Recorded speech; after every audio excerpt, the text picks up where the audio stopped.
White Cube. Hello, and welcome to the latest episode of the White Puke podcast. My name is Gabrielle de la Puente, My name is Zarina Mohammed. and we are shitting bricks. I was going to say, we're nervous, yeah? This isn't very girl boss of us. We just before this started, I was just saying, like, God help us, God pray for us in our sins. Amen. Because in today's episode, we are going to be revisiting potentially the most controversial White Puke text in our many years on the internet. The text is called "Are White Girls Capable of Making Art That's Not About Themselves?" and it was published on the 30th of June 2019, and I was the one that wrote it, and I'm so sorry. No, right. My first question for you is, do you really think it's the most controversial?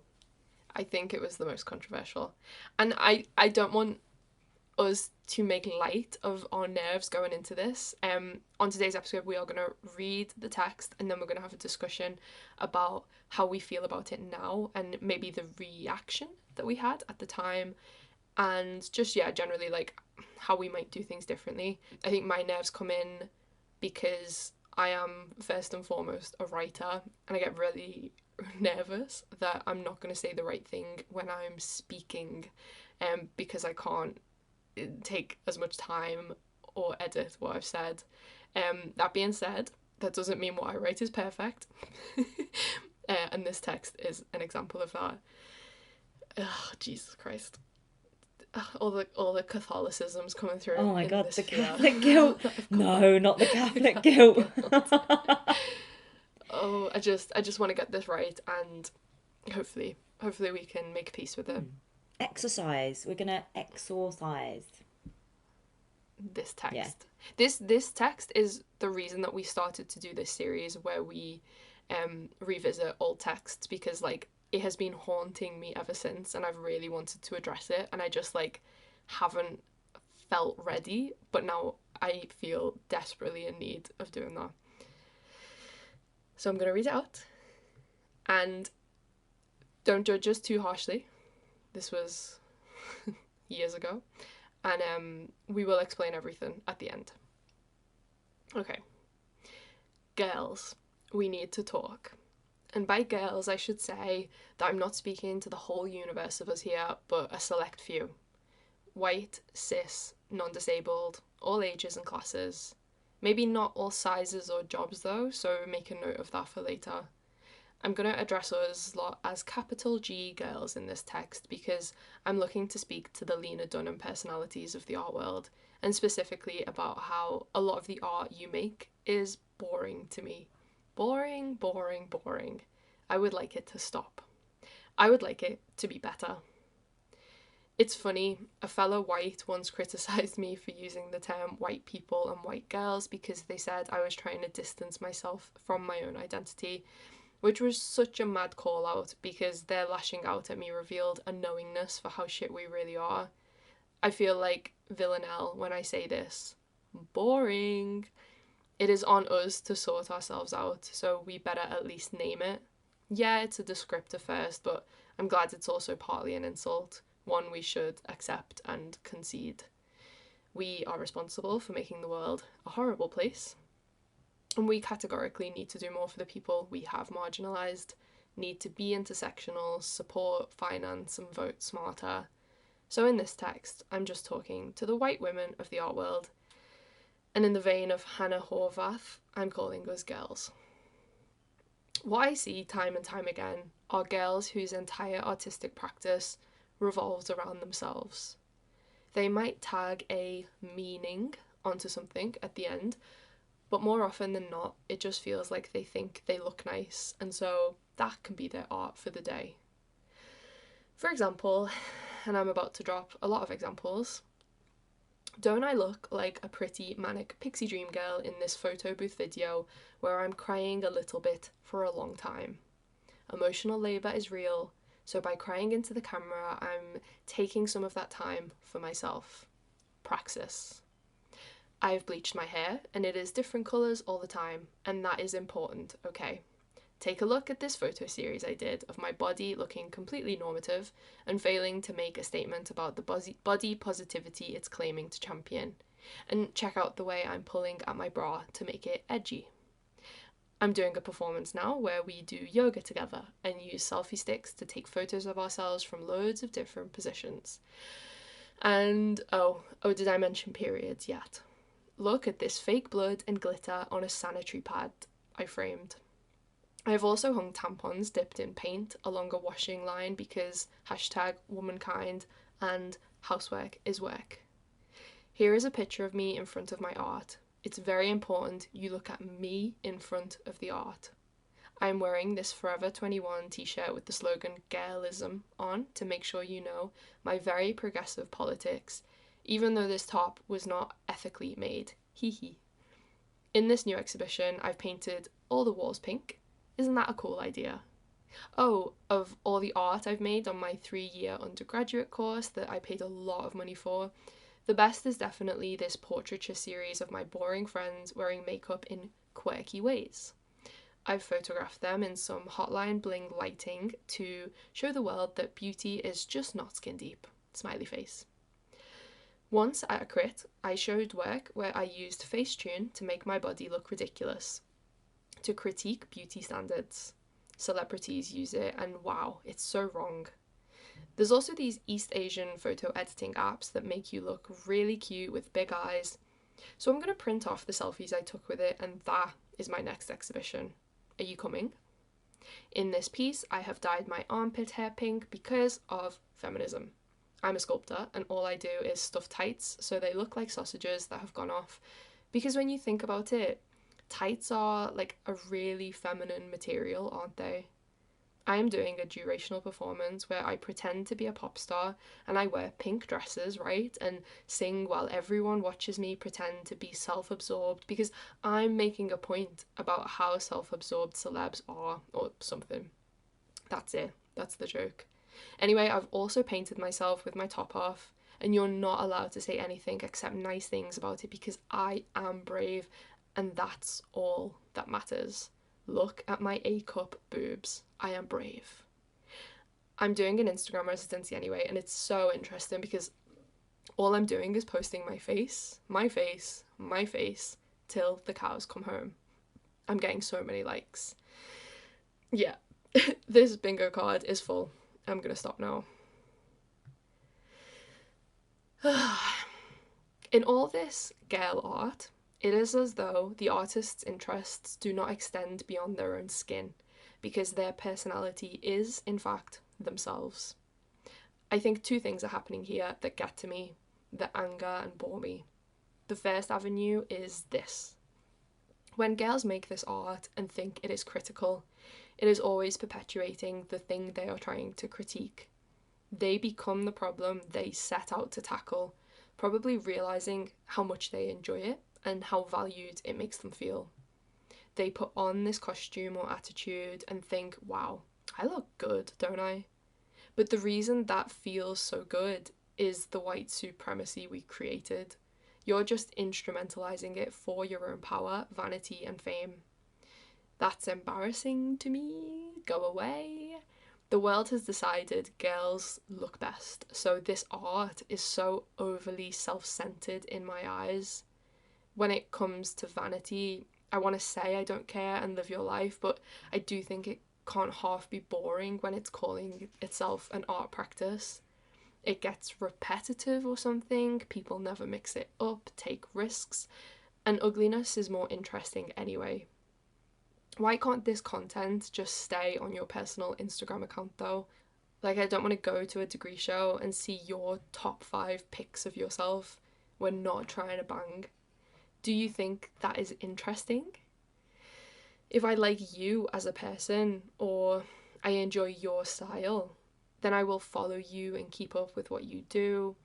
But in an exhibition, what value does your image hold? Why do you have to impose your image on an audience? Do you think this makes for good art? It truly says so much that as girls we think we hold enough inherent value, that our very image is special, magic, and enough to be art. We don't even hesitate, and we don't realise how other people might never dare. The assumption that everyone automatically cares is what angers me, and it leads me on to the second reason I can't cope with any of this. When girls make this art and think it is radical, it literally cannot be radical. That time has passed.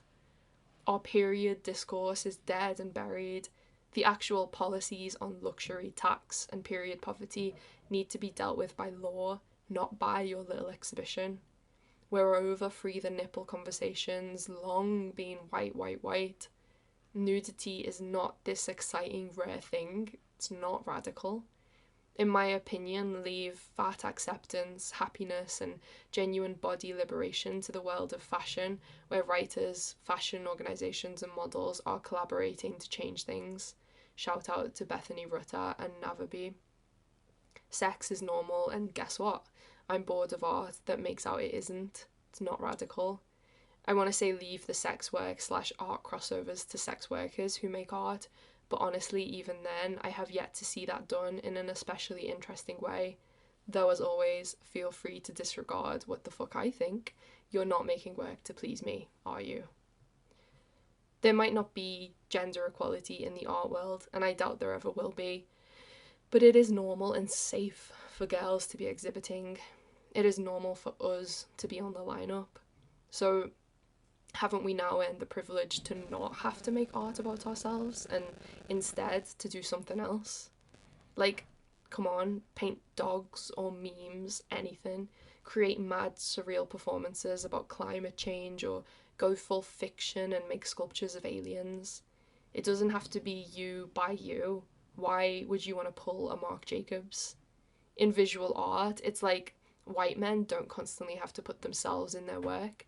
They get to talk about other stuff. And I think deep down this text is coming from a place of jealousy that white men have art subject privilege. They haven't suffered the same structural inequality, so they don't have to process those neuroses through their art in the same way other identities do and need to. Isn't that the aim for all of us? For identity politics in and out of art to not be such a necessity? An actual utopia where people are treated equally, so we don't have to turn ourselves inside out for these exhibitions or expose the way so many systems work against us. The thing is, I think with white girl art, it's as though it's lagging behind reality, where a lot of those neuroses have already been dealt with in and out of the arts. We've been saved in so many ways. So to harp on about relatively minor issues through the paintings we make is not only boring, but a bit unnecessary and offensive to everyone else who the world does not respect or value in the slightest. If I'm fucking over it, I wonder how it feels for people of colour, refugees, disabled people, and trans and non-binary people to see selfie after selfie of privileged white girls in exhibitions. Maybe so many white men art critics wouldn't be deriding identity politics in art so hard if white women stopped thinking they could continue to be a part of it and diluting what it actually means for others. I know this is a sticky subject to touch on, but mind I'm saying it with a good amount of agency, having been a victim of domestic violence and a young student who made art about that very experience. I think that even when it comes to our physical trauma at the hands of others, we should be looking to leave ourselves out of it or work through it outside of visual art, because at the end of the day, the systems we enter into in art are staunchly male and violent anyway. Galleries and museums, curation, funding, the market, criticism, art universities, and collections are mostly led and run by men. They hold the power still, and they continue to capitalise on us as subjects. Why give them any more content? They don't deserve your soul. Keep your art to yourself or share it with people who genuinely care, and get on a waiting list for therapy. It's better to work it out there. The shit thing is, and the reason I think it's pretty pointless me writing all this, is because I really suspect that regardless of this context or the shitty impact I'm describing, girls will continue to make art about themselves and girl kind's past hardships because they want all the sympathy and attention they can get. They want to indulge in white tears and fragility while they still can, before everyone catches on and tells them to get over it. That scares me. That's why I think it would be more respectful now to more marginalised identities than ours to extract ourselves from art, to hide, and to join men in making art about literally anything else. I have literal sunstroke from this mad weekend heatwave, so I'm ending this now to keep it nice and compact. Before you kick off about me subtweeting your entire practice, please read through this a second time. Read Aria Dean's Closing the Loop from 2016 because she started this convo long ago, and I'm circling back to it now because clearly a lot of you haven't read it. And then take a moment to consider the art world beyond you as an individual. I would appreciate it. Thanks for reading and listening. Before we start talking about this properly, I will say that we'll link Aria Dean's Closing the Loop, that essay that you mentioned at the end. We'll link that in the little description. So if you do want to read that too, you can read that. I have something to say. I don't think you're wrong about most of it. Okay, right, let's get into it then, because I was cringing at some of it. Oh yeah. But less than I thought I would. So the context for this entire piece is that me and Zarina were invited to Copenhagen for some kind of thing. I can't remember. I've got brain fog now and it's been a pandemic. It's just some stuff. A panel. And we were on this panel.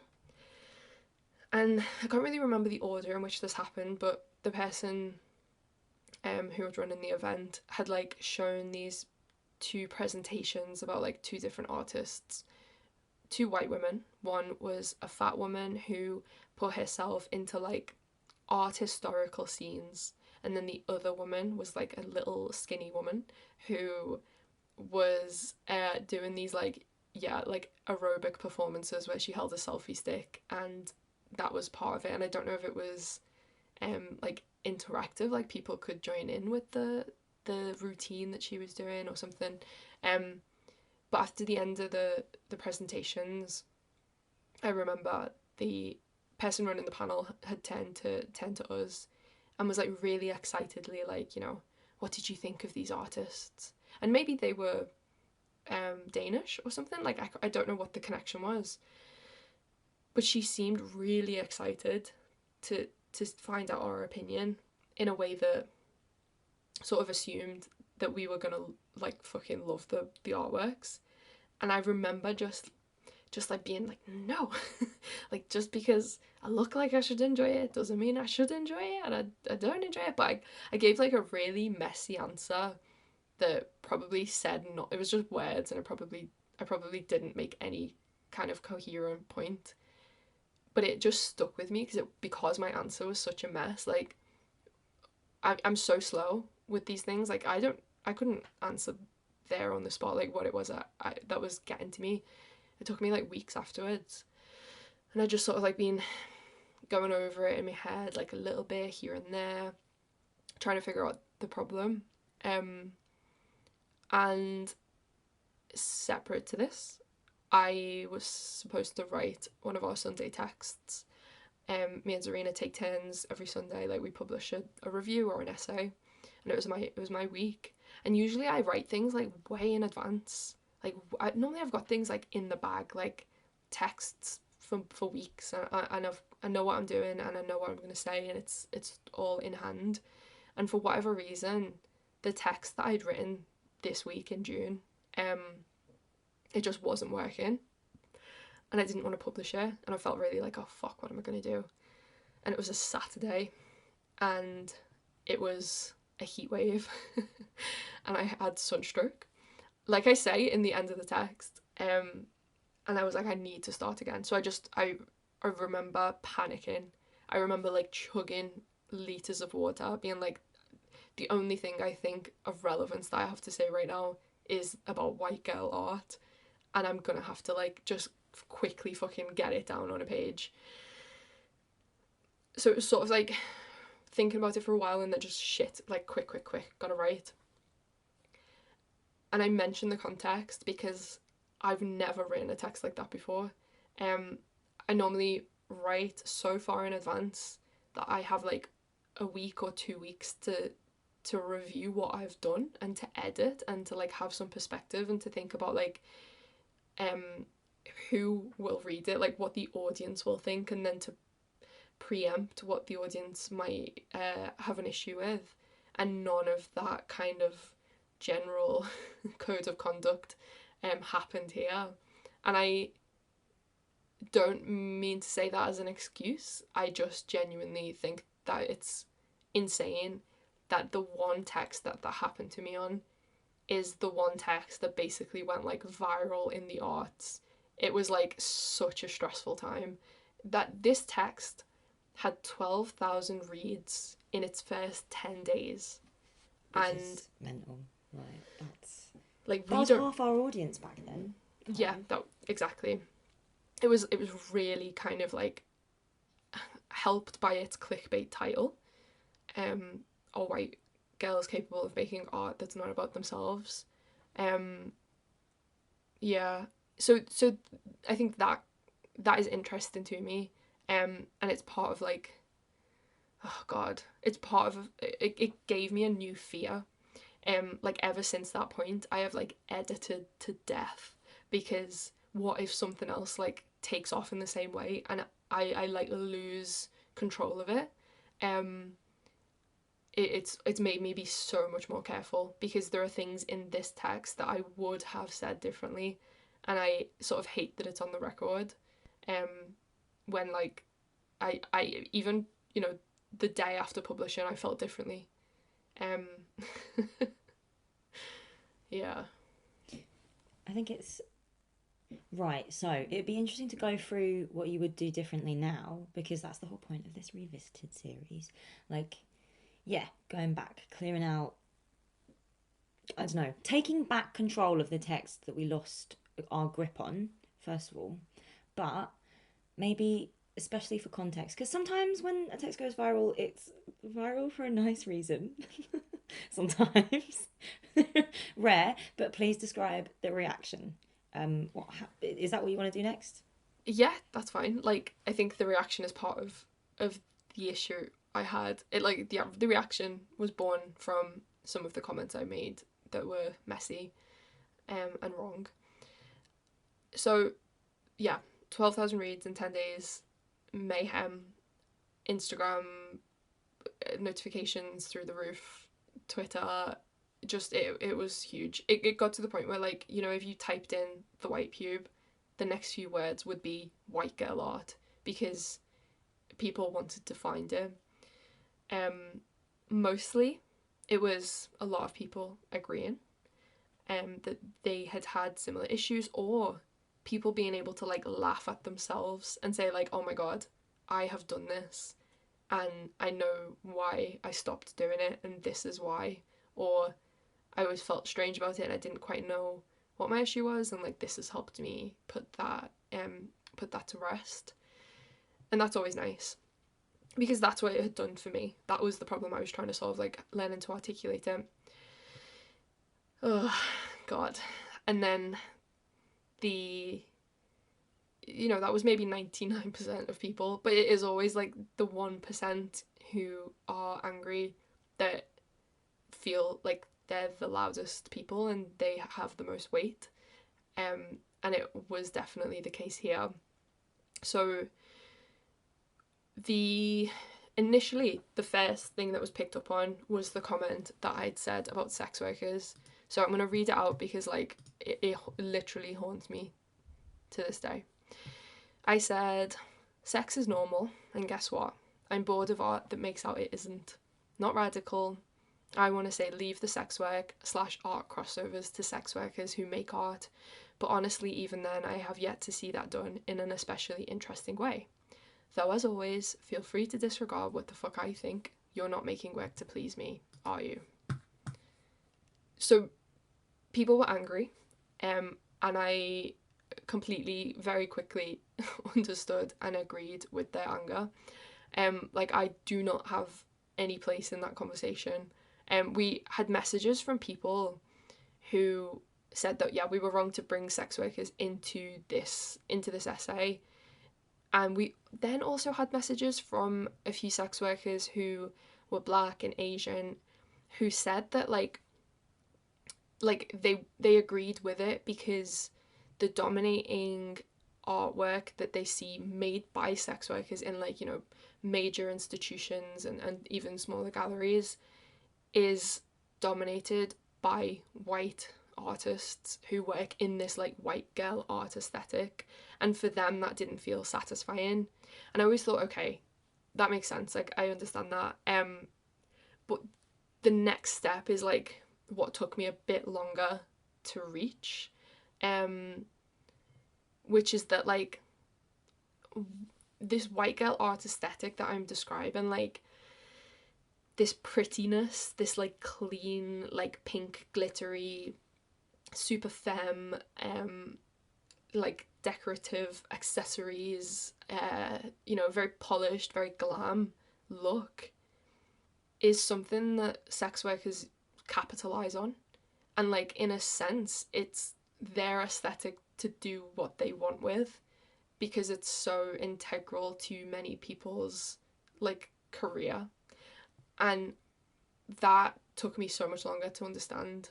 And in a way, like that comment, if I had had the fucking like wisdom and foresight and time to speak to artists who do sex work and sex workers who make art, like, you know, if I'd have spoken to anyone, that might have made like a really interesting part of the essay that like added this whole new perspective and level to like taking back control of an art style and a visual style for your own ends.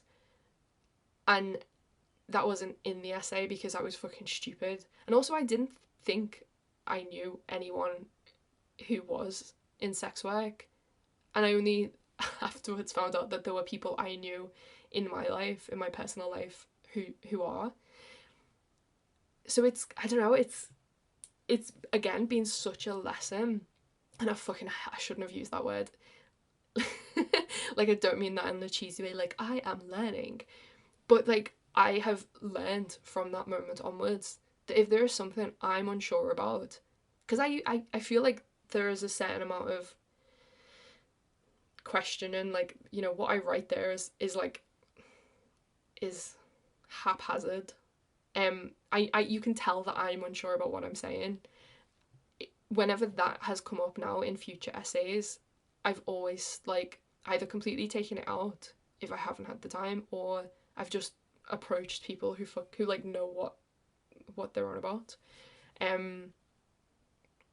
So as cheesy as it was a lesson. And I think, yeah, I just didn't realise like how much damage that was gonna do. And I was just like embarrassed that I'd made such like a vague, shitty comment that wasn't necessarily like harmful, but was just stupid and kind of like maybe what's the word? I think I underestimated our power as critics, who, you know, say things that people like believe in. You know, maybe this did more damage than I could ever know because I don't necessarily see the impact of it all. Yeah. I mean, yes, I agree. I think that for me, that comment about sex workers is, I think, like art made by sex workers. That particular line, I think, is like slightly out of place within the rest of the essay, because it feels like it's you jump over it in a way that I think attempts to like acknowledge something, and you're like, okay, yes, that, but you don't really have time to deal with it. But I think you just, right, see, I don't know if I'm being a complete wanker, but you just said you just said that you've not seen it done in a especially interesting way. But And it's that not- interestingness isn't up to me. That's what I'm saying. Like, who the fuck am I to judge if it's interesting or not? I haven't got a fucking clue. Yeah. Like, I'm almost definitely not the audience, and I will, because of my experience not being in the industry, will not see things like I said about, you know, handling certain aesthetics for your own ends, and how do I say this? But I think you say that too. I don't think I think whether I don't think I do. I think it's a mess. I think it's just a mess. Yeah. I mean, maybe I think it's not worded as tightly as I think you would want it to be now, or even like now knowing that people are going to read it in like a day after publication, knowing that people are going to read that line and kind of feel a type of way, or like have, you know, that it's going to. I think you are flippant with it, but oh god, that was the chair squeaking. Hold on. I think you're flippant with it, but I think you, I think in my mind, you saying you're like just tell me to shut up. Who gives a fuck what I think? That kind of that acknowledges, I think, in my mind, your lack of agency on the subject. I mean, maybe But it I shouldn't think be damage there. was done by me saying like, "Oh, I don't think this is interesting, but don't listen to me." Like I shouldn't have. I just Yeah, shouldn't. I shouldn't have yeah, gone there. true. Like I'm being flippant, but I'm again not realizing like the power that we have. Hmm. And we're writing from this like crazy place where we're being like, you know, I'm giving your opinions, but like, don't come for me. And then people come for you. Well, that's one half of the thing that really sticks with me with this text. The other major part of the backlash, I say backlash, it was one person who like absolutely lost their shit in the DMs in a way that I have never seen before or since. And they were really upset about the comment that I'd made about therapy. And again, I can kind of see where they were coming from. So my comment in the text is like, listen, I think some of us have damage and we want to deal with it through our artwork. But personally, having seen the way the industry works, I don't trust the industry to hold that artwork in a careful way. And I don't feel comfortable when I see other people's damage there because I don't think it's safe. I think it's like exposing you even more. And you can't trust who the audience is going to be, or the curators, or the collectors, or the critics to point at us, who are going to come in and like read it in a certain way. So yeah, my point in the text was in terms of like this white girl art damage-ish. Not to undermine the shit that people go through, but like this text does undermine the shit that people go through. My point was like, just go to therapy instead, work it out in therapy. And I think I was like hoping that that would then free people's heads up to make all this other art that I describe, or aliens and like trees and stuff. So we got a message from someone. We got a series of messages that were like incredibly angry and violent, because they were so angry that we had made that comment. And I think, you know, the level of abuse that they came at us with was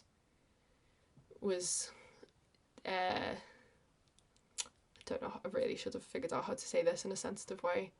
I think the level of abuse they came at us with was something that we'd never experienced before, because, you know, they were telling us in detail about the horrible things that had happened to them in their life that I just can't even believe that they told us. In order to say, you know, I need art, so let me have it. And it was really upsetting to read. I can still clearly remember what they said. And I think because of the screaming that they it was like voice messages, because of the screaming that they sent us, like I almost didn't hear what they were saying. I think I just felt like so afraid at like what they would do next, when really what they were saying, as I've just picked up on, is like, you've got no right to say go to therapy, let me do what I want, you know. I know now that like therapy doesn't cure you. Like therapy can give you like tools to manage things and manage like a difficult life and manage how you cope with what has happened to you, but like at the end of the day it can't go back and like undo the trauma that's already happened. um and also like the wait lists, I can't believe I say in this text like get on a wait list, as if like that's a really feasible thing for people. Like people die on these wait lists, and I hate that I said that. I think I was coming at this text and at that comment from like a really overblown, overconfident, arrogant place, because I had just done CBT and I thought I was like invincible. Which is like so dumb of me. And like I don't know, I've since realised how broken that system is. And I know you're shaking your head, but I think that like it is fine for people to make art, and I, I think it is fine for people to make art about these subjects. I still believe and agree with myself that I don't necessarily think that like exhibitions and collectors and that whole business system is where that stuff should end up. Um, but at the same time, I do disagree with the fact that I was the one that said it. I agree with the content, but I also agree with like a similar issue that I had with like the sex worker comment, where like people have bestowed us with this power, and we have said time and time again we don't want it. We Whatever we say doesn't matter, and at the same time people have continued to like offer us that power and like affirm it. And I think even though we don't believe we have power, it's still there. And when a text has gone viral ish, not viral in like the real world sense, but viral in like the art world, art critic sense, and one of those comments is like, don't fucking make art about damage, you just fucking go to therapy. Of course someone is going to kick off in the comments, because if shit's not working for them, they're seeing me as saying like, you're not allowed to do that anymore, and they need that. And I agree and I understand, and I, again, since that point, have understood our place better in all of this, as well as the whole subject. And I just wish, again, like the sex worker comment, I just hadn't fucking gone there, because it just wasn't thoughtful enough and it wasn't fair. Does that make sense? It does make sense. It does make sense. And I agree with you on both of those points. Like, this, I agree with you. And I'm not saying this to be devil's advocate, because I don't think that's a valuable or productive space to be in. I think that's a silly, devil's advocate is a silly position to take up. And I don't know why you'd want to do that. I just think I disagree with you about how it affects what you're ultimately trying to say and the value that this text has as a piece of criticism in a cultural sense, rather than like as an art world specific thing, right? Because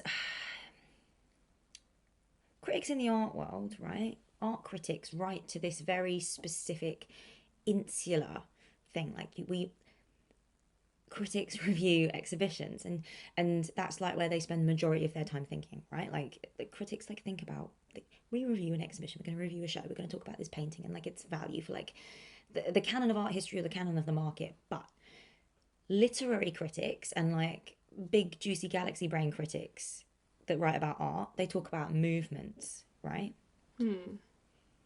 Like there are book critics and literary critics that like spend their time thinking about like the wider trajectory of like culture, whether it be like a kind of literary trend like the sad girl narrator, like when we're thinking about like a Tessa Moshfegh and like Mona Awad and like these kind of cultural touch points that are having like flares at any given time. I think, and I know how this is going to sound, so I'm just going to have to like, I'm just going to have to firm it, right, and say this. I think you were young.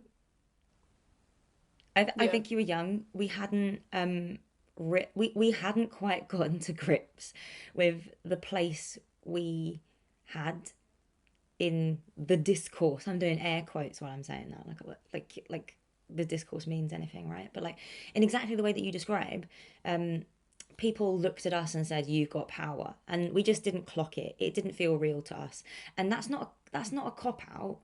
That's just the way it was. That's just a fact. I still haven't really come to terms with that, and that's an active problem. I don't think I want to come to terms with that though, because I think it really like it fucks me up. I think you've gotten to grips with it more because of texts like this, like white girl art, like this text specifically changed you, and the way that you think about what you do as a writer and the like effect that you have, right? Like it kind of. But I think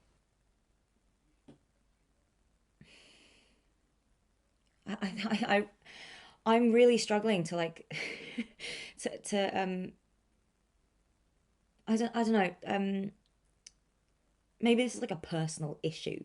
Like I don't think that those two problems fundamentally negate the rest of what you were saying. I think it's still sound. But I think I allowed it to negate them. I think those two comments, like, and the backlash, however really minor the backlash was, particularly that one person who lost their shit,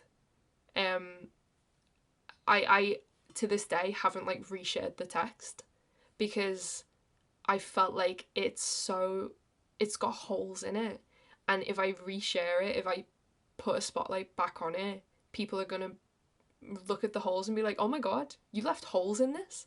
What the fuck were you doing?"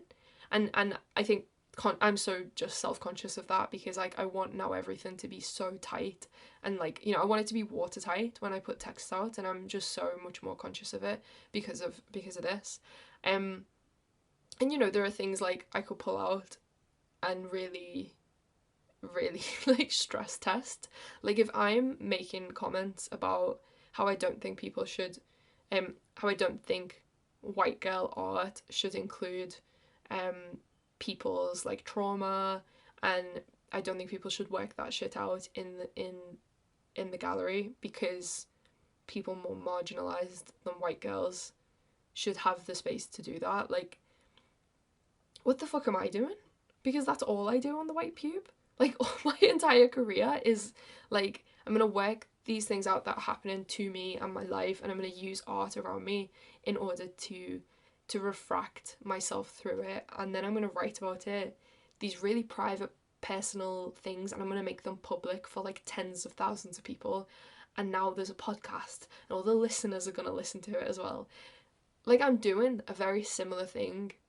I think personally it's a little bit different because the delivery goes from me to my own website that I share with you, and then we control how it's contextualized. But is that a flimsy excuse? Like, am I not just doing white girl art too? Am No. I? Am No. I? No, right. No, because no, I don't think you are. And I think that's an unfair criticism to levy at yourself because at a certain point, Gabrielle, I think your ability to I think self-evaluation is really difficult because you can either it's difficult to toe a line between like I'm fine, I don't need to think about this problem, I don't need to look at this problem, like it's fine, I said what I said, did I stutter? Like it's difficult to toe the line between that and I don't know, really like really digging into yourself where you don't deserve it, because Okay. Yeah. it's really easy for both of us as people to kind of feel the weight of a problem that we have as heavier than it actually is, because like we think it means another thing. Does that make sense? But I I think that doesn't like ultimately matter to anyone but us, and maybe that's where it kind of like feels like white girl art. But I don't think anyone else notices this, because it's literally just us and our probs. But I think where this text sits in my mind, and I don't think this is the right place in the podcast to say this, I think this is like a note to end on, but I'm going to say it now anyway. I would like to speak in defense of the polemic. I don't know what I mean when I say that. I think it's just, there is value in just being like, I have a problem with this thing, and this is my problem, and it's not like a perfect, like it, this isn't like a perfect representation of the thing that you're talking about, but it's a perfect representation of like one side of how you feel about it. I think the way that you fundamentally feel about it now, and probably then, was way more complex than you've written about it, like in this one particular one shot text. I think, but I think this text still has value because there is value in the polemic. And in the same way as with like our conversation about the I hate the shun text, where you asked me, is it actually that deep? I would like to ask you if this text was that deep. Not now, but back then, if you recall and remember. No, I think back then I was I was taking the piss out of all of the shit art that I thought people were getting away with. And I think that's maybe an important part that we should speak about, is like a part of the art that I identify as white girl art is of like very poor quality. It's like poor thought quality, but also just poor production value. It's like really shitty, basic, thin, plasticky bullshit. And it's just arranged in a way that like is palatable, or like especially sweet. So it's especially palatable. But I just never felt like it qualified because it wasn't worked. It wasn't like there wasn't much time spent on it, and it wasn't coming from like a really thoughtful place. It was just vibes. It was like people just getting away with bullshit. Like they're putting a sticker on something and being like, ta-da, like, but not even making the sticker, like the stickers from somewhere else. Like that is sort of the level that I was thinking about it on. And the vanity of it all pissed me off as well. And it was like those two things together felt so insulting, because it was like you're getting into all these places so easily. You're getting into Frieze with all this bullshit. You're getting like written about because you're like a pretty white girl. Like, who gives a shit? It pissed me off that like prettiness and whiteness and like girliness was given people cultural capital and cultural cachet that they could then cash in on a real level, because it just speaks to like the whole system that we live in, and it's not interesting to me. And it still isn't. Like, I just don't give a shit about celebrities, and like none of this stuff matters to me. Like, it's very Zoella. It's like this person never says anything of value or anything new or anything weird, anything that would like make them a specific individual on their own. They just blend into the rest of them. Like, yeah, very factory made bullshit. And it's like you've learned the lines from other people in Instagram captions. It's like you've not had a new thought or an individual thought for yourself. And I have no time for it, because I would rather spend time with better shit, better art. I think I think what you, yeah, yes to that. And I think maybe what perhaps we didn't have the vocabulary to we didn't have the vocabulary to articulate back then is something that you kind of you mention in like one sentence in the descriptions of like what white girl art is, and you say, I'm wearing this Forever 21 t-shirt with the slogan girlism on to make sure you know my very progressive politics, even though this top was not ethically made, hee hee. I think there you're articulating the fundamental problem with where this category of art sits, and it's that it is fundamentally like liberal, like Yeah, it's very Hillary Clinton, all that. You know, and this exists in that realm. I think that's where like it says one thing, but it doesn't come through with anything else. It has nothing to back itself up, and it isn't even like so obvious that it's come back round on itself to be interesting. Like it's just still shit. Um, and what I've not to like big us up or big me up, because I've just remembered you're not a white girl. It's like it's like the texts. I was gonna say the texts that we write, but I mean the texts that I write. The texts that I write, I would hope, are of a higher quality than white girl art. Do you know what I mean? Like, yeah, I think or like my equivalent that's of it. the I know what you mean. difference. Yeah, it's like if I am talking about shit that has happened to me that is, I think, particularly sensitive, like I really I want that thought to sit within a text that is really pleasurable to read because of the writing itself and the words that I've chosen, and like the order and the structure and the way the text like ends, and the way the ending might reflect the beginning. Like I want to write a text that I'm proud of, and I want to spend hours working on it, and I don't think that level of work, which is artwork, is put into white girl art. Mm-hmm. It's like, you know, I think it's that too fast. I think that speed or that pace, regardless of like how much time people actually spend on the work itself, like making, fabricating, right? I think that pace is important because, oh, I might sound like a wanker again, but I don't care, but like a different kind of pretentious wanker.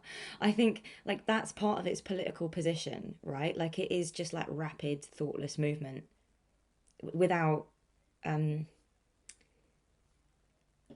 like maybe it's not about production and like how much time it actually takes to physically make something, but like the amount of time it takes to like mentally process something, like the processing, like the mental production power, right? Like how much time you're like spending fucking mentally chewing on something rather than like physically chewing on something. I think I don't think white girl art ever takes the time to really think about its position in relation to things like capitalism,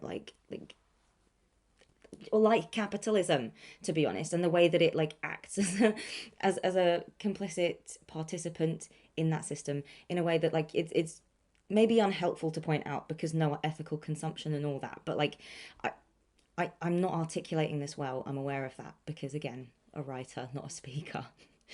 But because this is like a hot thought fresh off my head. I think like we can now looking back at like the girl boss, like hashtag feminism forever 21 slogan t-shirt, like feminism TM, like we can now look back on that era and see the way that it was a way for we can look back on that and see the ways in which it acted in service to like big corporations and like vested interests and like power. And this is something you touch on, but I don't think I think this is my problem with the text. I think you kind of articulate your problem, but like the wider political problem is kind of in the wrong order. And I think maybe it's in the edit. Maybe it's not about us becoming better writers. We've become better editors. And I think maybe it's the structure of it that like I don't think this part of the conversation is useful to or interesting to anyone else except me and you. But I think maybe you should have flipped it a bit because in the part where you're describing it, you kind of describe the problem and then you describe the political elements of the problem, and then you don't kind of cap that off at the end. It kind of goes around and it says, like, it says some bits about, like, why does it have to be about you, like that internal looking, and like, why does it have to be about, like, why does this have to be the place, like, why does art have to be the container through which you process these heavy, emotional, important, valuable things, because art doesn't, art doesn't deserve it. And it's like, you kind of mention or like skirt around the subject of like power itself, and you say something that I think isn't a complete sentence. You say the systems that we enter into in art are staunchly male and violent anyway. Galleries and museums, curation, funding, the market, criticism, art universities and collections are mostly led and ran by men. But I think it's also about, it's not just about men, it's about power and the ways that white women, white girls, right, in like the vocabulary of this essay, the way that white girls are not just in proximity to that power, but active participants in producing and like reproducing and like containing it within themselves, and like holding on to exclusive ownership of it, like the like, exclusive access to the means of cultural production. I think it's part of that. And I don't think it ever goes there, but we didn't know. Yeah. And I don't think we know now, because I've done a shit job of articulating it now, but like, you know what I mean? But I think like in that little bit that you said at the end, like it reminded me, you know, like we have got the power now, and I really am convinced that like white girls know that they've got it quite good. Like, not perfect, a lot of shit still happens, but they've got it relatively well. They're relatively well off and safe. And I think, as bad as it is, people want, they want to other themselves. We want to other ourselves, or like hold on to special little things for attention, like in a way that is really just crude, and it feels insincere, but it also, in the work that's made, comes off as like what I have been recently calling only to Zarina level 1 identity art. Like, again, it's really light. You're seeing like this one problem. You're not taking a step further and thinking of like the context of that problem. You're not thinking about like the history of that problem.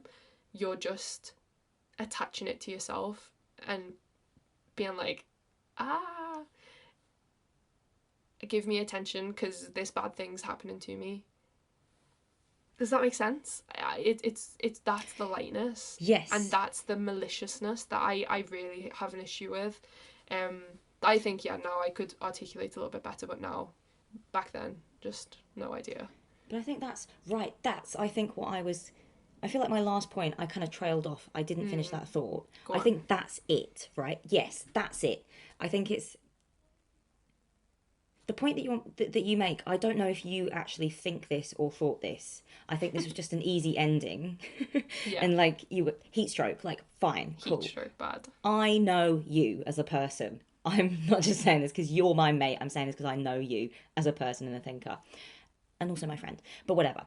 You say that it's like white girls should extract themselves so that other people who are not white girls, whoever that may be, you say, I was about to say we, use, you lot. Stop it, you're not going to appropriate our cultures already. I know. I'm going to cancel you. I don't have the agency to talk about white girls and your people, but like... Ew. But like, yeah, you say you need to extract yourselves from art to hide and join men in making art about literally anything else. But it's so that like, yeah, everyone else can kind of come in and have that presence. I think that is incorrect. Okay. I don't think it's about that. I think it's so that like the reproduction of that power, that like representing yourself in this like glossy. It's about breaking that power, right? It's about breaking that like self as image, as commodity, as object, as like I don't know. I think that I'm about to sound like a fucking Islamic fundamentalist, but whatever. I don't think people belong in art. Like, maybe maybe there's a case to be made for like full opacity all the time. Maybe that's the end goal that you need to commit to. That you just need to go to the complete other end of the fucking spectrum and just be like, no people represented ever. Like, but maybe it's just about like self commodification. Like maybe that's what is that's the kind of opacity that needs to be moved towards, right? Like because that's what you're saying, right? Like you.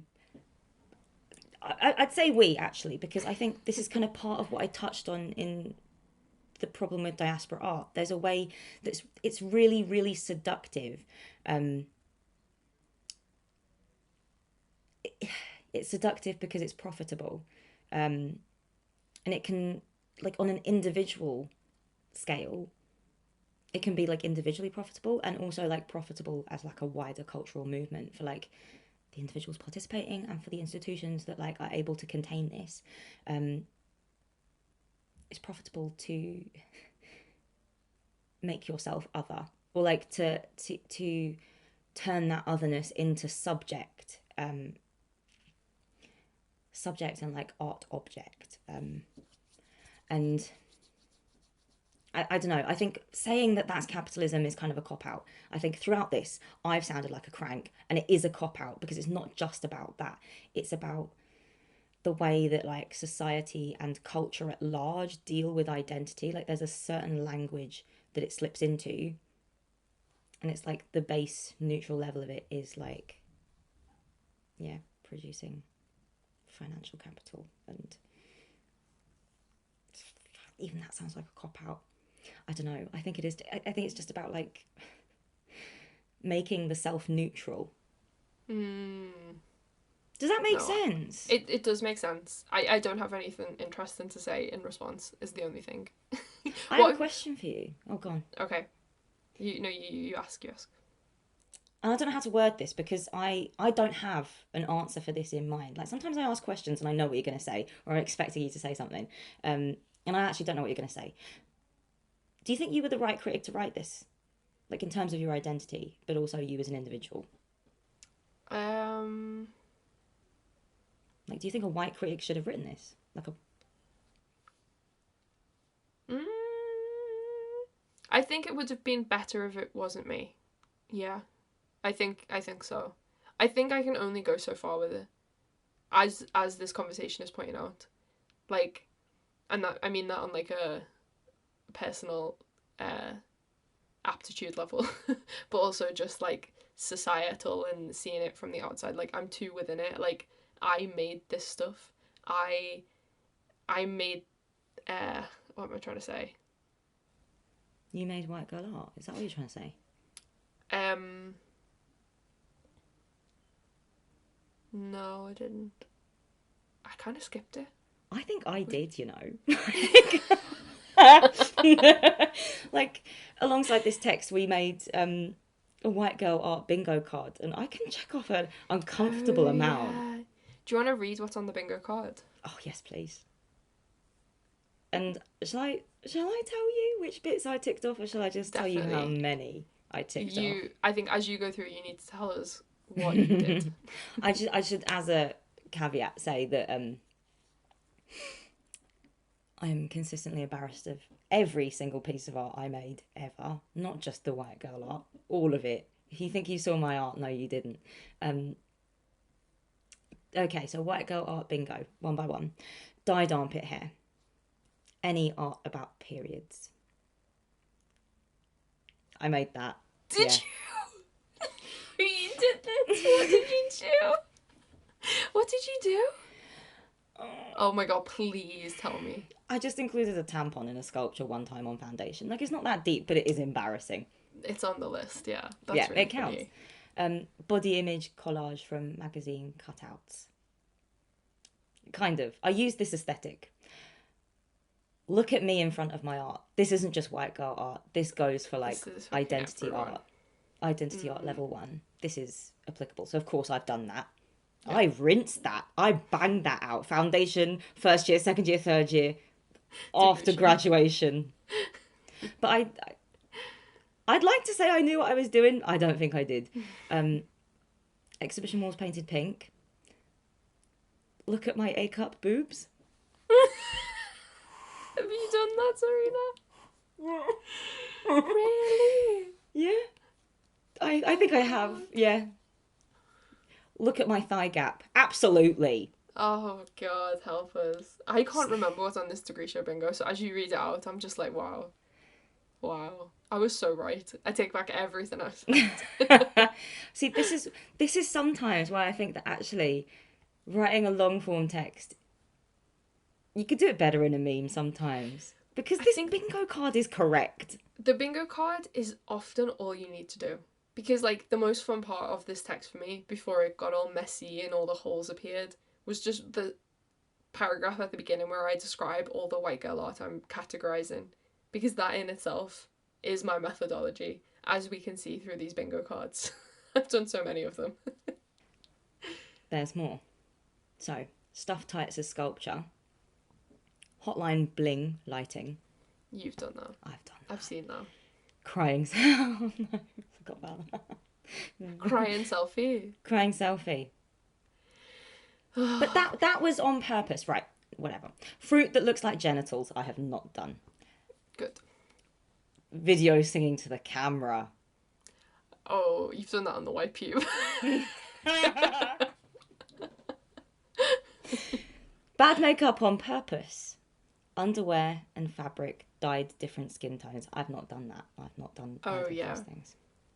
Glitter and webcam selfie. Webcam selfie I have done. All of these I think things, I've got like, bingo.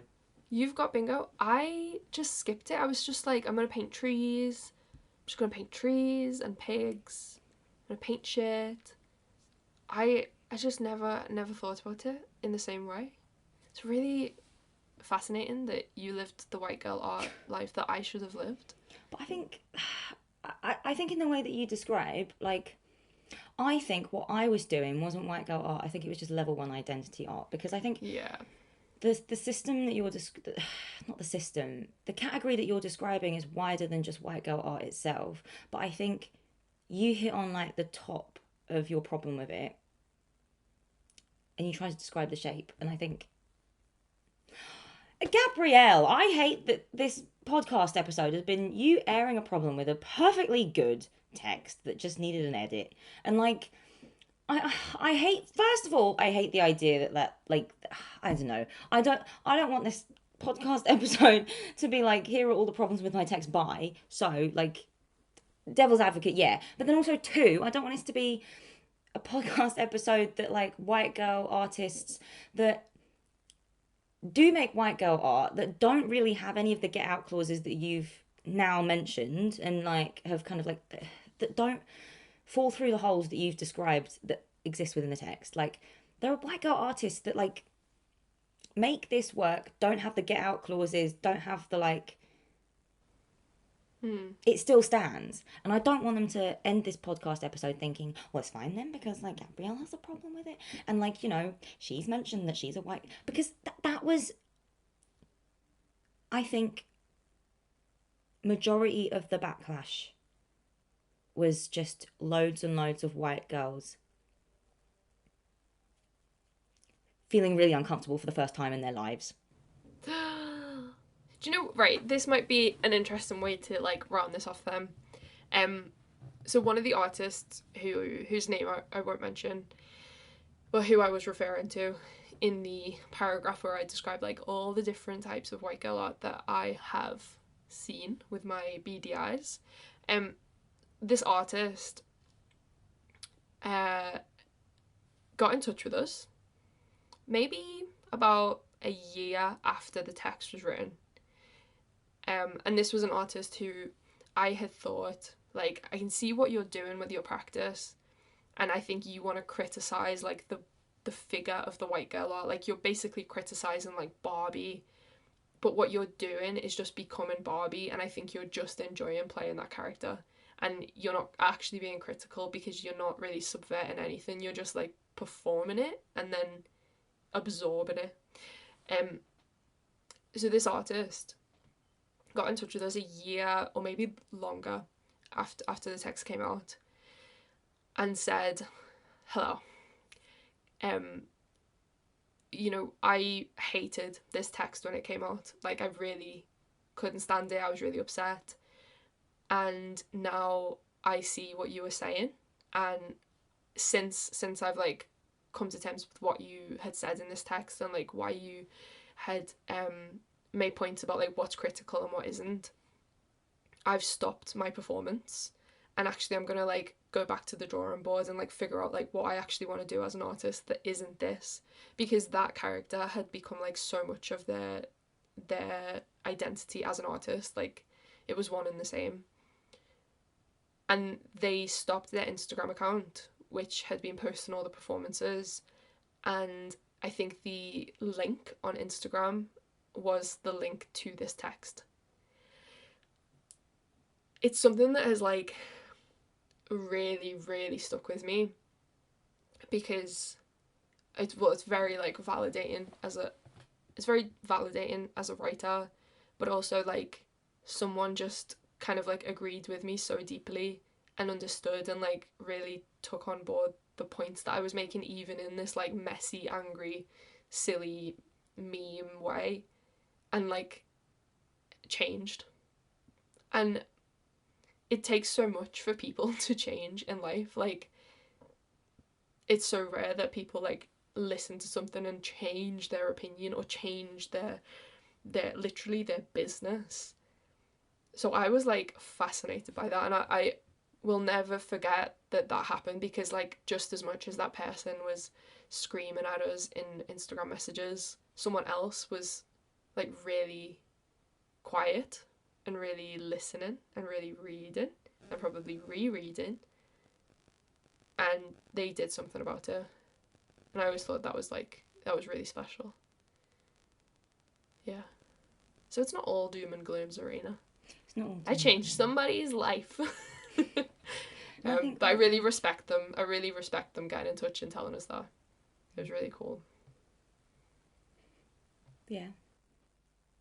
I think that's a nice note to end on, because I think, I don't know, wanting to change the shape of like the culture you're writing about as a critic, I don't think that's about vanity or ego.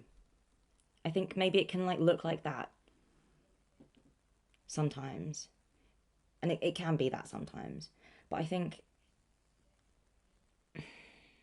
this is a difficult thought.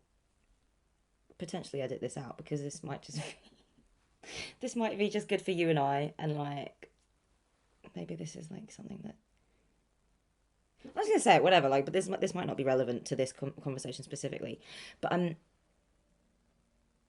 I think sometimes I really understand when like other critics, you know how we're like subjective, yay. I really understand how like objectivity can be like a useful tool for the critic, because sometimes it's literally not about you, and you just want to, like, yeah, you yourself, like, it's important, it has informed this perspective that you have, like the life that you've lived and the experience that you've had, yeah, but like I don't think you said, oh, white girl art is shit, because like, I don't think you asked the question, is white girl art, like, are white girls capable of making art that's not about themselves? I don't think you've asked that because of like a personal grudge or like a personal distaste for it. I think it comes from like a wider sense of like, this is objectively bad. This is objectively, on an objective level, like fundamentally, structurally, like structurally, critically, institutionally, like all the descriptive ways that it could be, it's bad. It's not a good idea to try and replicate power just because you want to try it on like it's a pair of shoes. Like, and I think writing about it, maybe that's where I don't know if I agree with this. Maybe it would have been more useful, or it would have been better received if you'd written about it in a more objective way. And I don't think you should have had to do that. I hate that I want to ask that question. I see where you're coming from, and I think maybe that just would have happened if I'd have written it at a later point, or I'd have written it with more time, and I could have spoken to more people, and I could have like slightly zoomed out more, and been a bit less like, if I could have been a little bit less facetious as well. Oh no, no. I like it don't because say it feels that. like old school white pube, but you know, I would have also loved it if there had not been a backlash for my mental health. Sorry, I'm like, do you know what? I'm like, maybe I'm aware that this is like your text, but like I want to speak in defense of it because I love this text.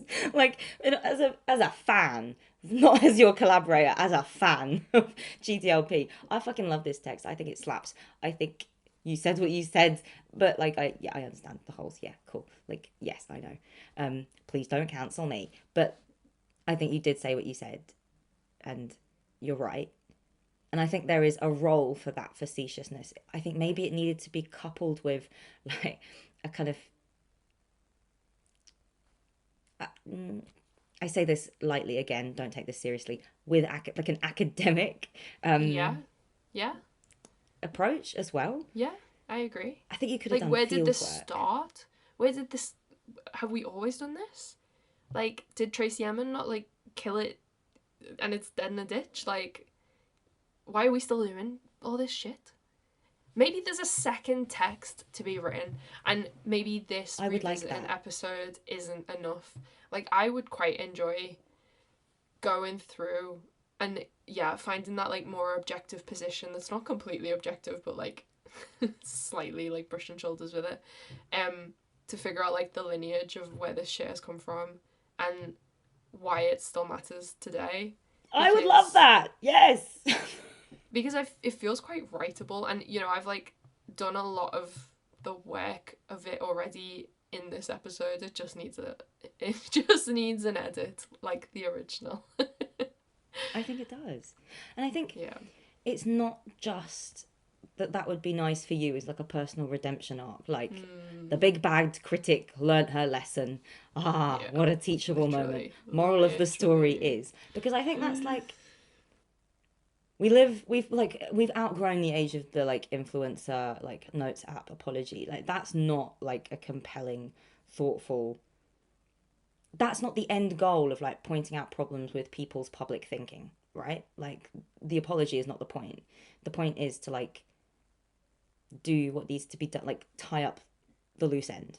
And I think tying up the loose end isn't like figuring out where the hole is. The loose end is the thought that you started, like answering the question: are white girls capable of making art that's not about themselves? Or something like, I think you started answering this question, and this was a good first stab.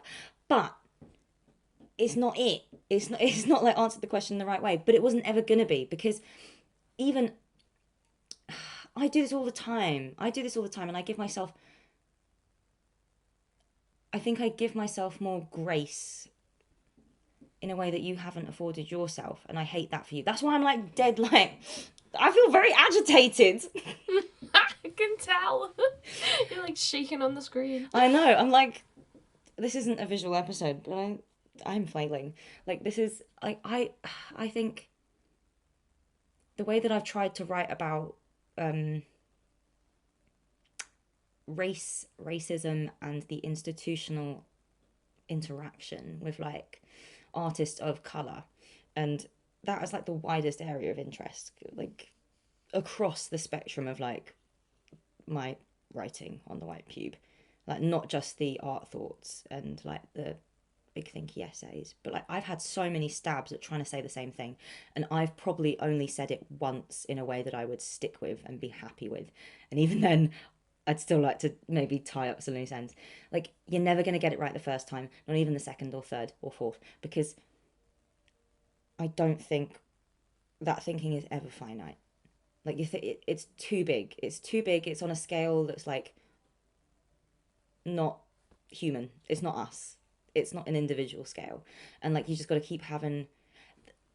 This is gonna sound again really wanky, and it's not useful for anyone other than us. But like writing is a process. It's just like it's not like you can never like pin down your thought and be like, this is what I think, and that's it forever. Like there's no point. It's a process. Like you just got to try and figure out where you stand now and accept that like even once it's published the day after you might think like, oh, like what, that, I was wrong. And I don't think that's ever been something that we've tried to do. Like we've never thought that consciously, but we've never clocked, you know what I mean? Like we just need to like actively clock that, like I don't know. You need a couple run-ups. You need a redo. And that's the benefit of being the white pube on the internet, on the website, because you can just take this down. That is something I was thinking about. Like, why have I never deleted it? Like, Yeah. maybe I knew that there was still value there, and I was never ashamed enough to like just scrub it. But And yeah, I don't think you should. I think there'll be a second text at some point. Maybe after some reading to make it very strong. This has been a very long episode, so we should wrap it up. I'm really glad we did this. I'm very glad we did this. Thank you for listening. If you've stuck all the way to the end, this was like mine and Zarina's like most dreaded episode ever, but it's gone quite well. I feel like I said what I meant. Watchers get like some angry DM and I'm like, I didn't mean what I said. you said what you meant. I don't think I have so much more to say. I have a polemic of my own.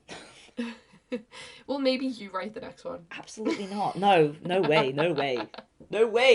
Because you've asked me to write level 1 identity art before, and I wrote something absolutely not the point. That's true. Well, yeah, again, thank you for listening. Thank you especially if you are one of our supporters on Patreon, PayPal, or Ko-fi. We have a really nice Discord server where like anyone who supported us can congregate and hang out and chat about texts and shit. It's been really nice, and we would love you to join if you want to sign up on Patreon, Ko-fi, or PayPal. Thank you for listening, and we will see you on the next episode of the podcast. Now let's play the really good jingle. Bye. Bye. White cube.